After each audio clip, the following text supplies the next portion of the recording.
Itu ketua FKPPI kan? Hah? IPK atau FKPPI? FKPPI. Itu penting dicontoh itu. Ya. Di mana maulid di kampung Sepiro berjumpa juga saya. Saya di Sepiro berjumpa juga. Mak jago ini saya pikir. Padahal ada manfaat. Ini bagus ini ketua FKPPI. Maka silahkanlah masuk ke FKPPI itu. Kau coba ubah Yesus ajaran jangan ikut lain. Begitu bang, memberikan manfaat apa yang bisa, kan itu apa yang bisa. Jamaah yang dimuliakan Allah, kita yang tua-tua ini lah coba. Mau kemana lagi kita? Mau kemana lagi? Enggak ada lagi. Kalau dunia ini kita ikut enggak ada habis-habisnya, tahunya kita. Mengejar dunia adalah laksana meminum air yang asin rasa. Semakin tidak ada Pak. Makin diteguh makin merana, disiksa haus sepanjang masa. Dapat satu minta dua, dapat dua minta tiga, dapat lering minta kereta, dapat kereta minta motor, dapat motor minta ke Honda jenazah. Tidak ada batnya lain. Sabarlah kamu bersakit hati tak punya motor, kan gitu. Kita besok semua naik motor, namanya kendaraan jenazah. Mereknya Innalillahi wa inna ilaihi raji'un.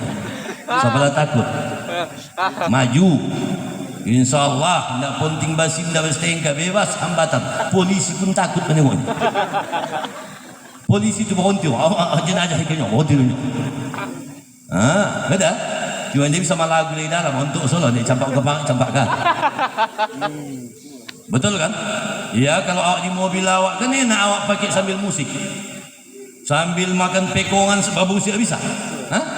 Janganlah mau beragak singgah, semakin sodak abad. Karena melihat pulau indah menawan, makin sodak abad. Tidak semua. Tidak tolong lagi dia. Gimana? Cuma makan pingin juga awak. Coba besok naik ke Honda jenazah. Nama lagu lah kamu kita masukkan kawan kebekuan. Lagu dia kawan tu. Lompatlah kau dulu yang di semua muka kan. Itu mahmu abah di atas. Ingatlah maunya. Pasti kau bercerita je. Oh lihat, mana gue makin betul lahnya, toh salahnya, apa kok? Diam, membisu, sering bahasa. Someng, ya Allah Tuhan. Maka jamaah yang dimuliakan Allah, diingatkan Nabi kita, idamatal insan, kalau anak Adam mati putus amal, kan diingatkannya satu wakaf yang tak putus.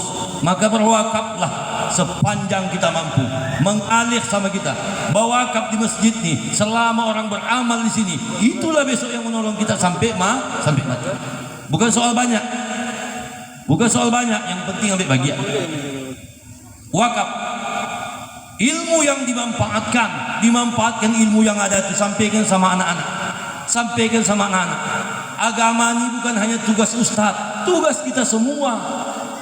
Ya bunayya aqimis shalah,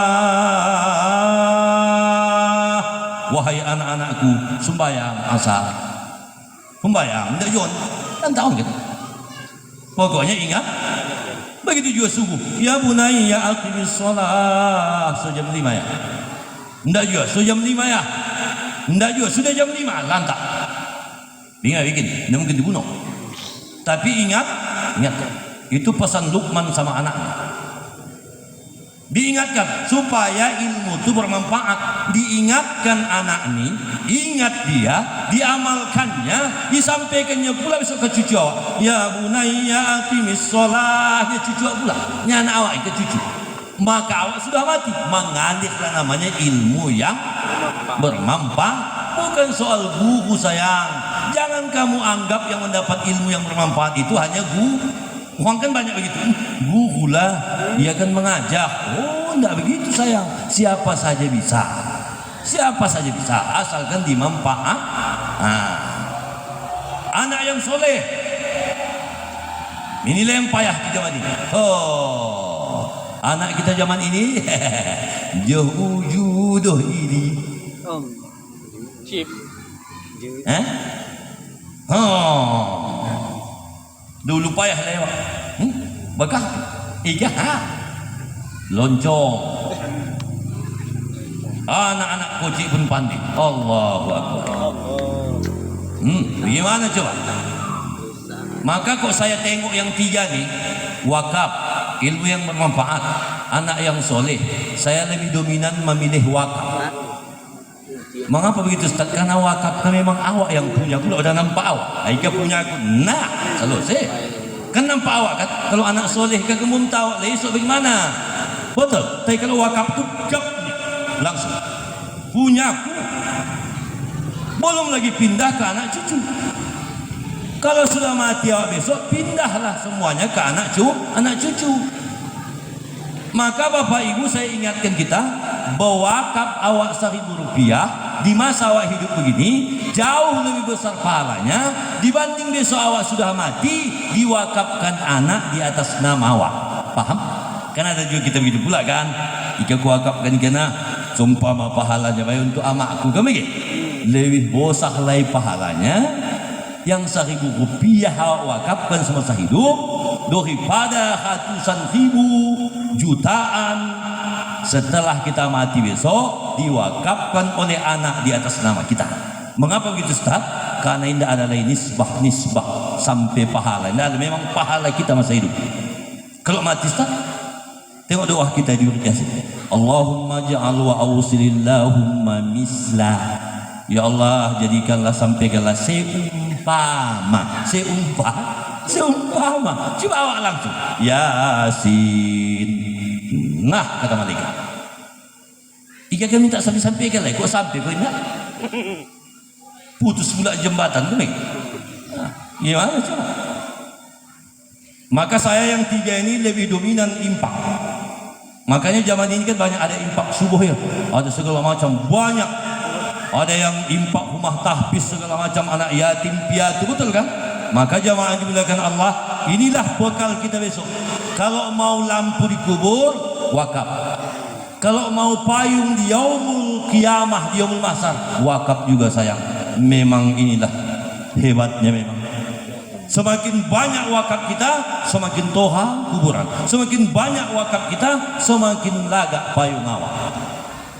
Maka inilah yang kalau saya lebih dominan yang tiga ini. Wakaf, ilmu yang dimanfaatkan, anak yang soleh yang mendoakan kita. Jadi wakaf inilah dulu kalau bisa, baru besok masuk pula yang dua ini. Karena memang inilah yang sahih begitu. Saya rasa siapapun tidak bisa ikan menghalanginya. Yang tiga macam. Maka jemaah yang dimuliakan Allah Subhanahu wa taala, tingkatkan amal ibadah, ya, amal ibadah kita kepada Allah Subhanahu wa taala supaya timbul akhlak kita yang baik.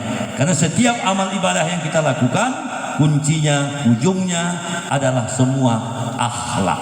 Begitu juga haji kan? Haji itu juga itu. La pusuk, wala jidal, kan itu, wala rafas, kan itu tiga macam itu. Nah ya, jangan berbantah-bantah, jangan fasik, jangan berkata kotor, kan itu. Macam haji. Wala pusuk, wala jidal, kan gitu. Tidak boleh berbantah-bantah, tidak boleh fasik, wala pusuk, wala jidal, wala rafas, kan itu.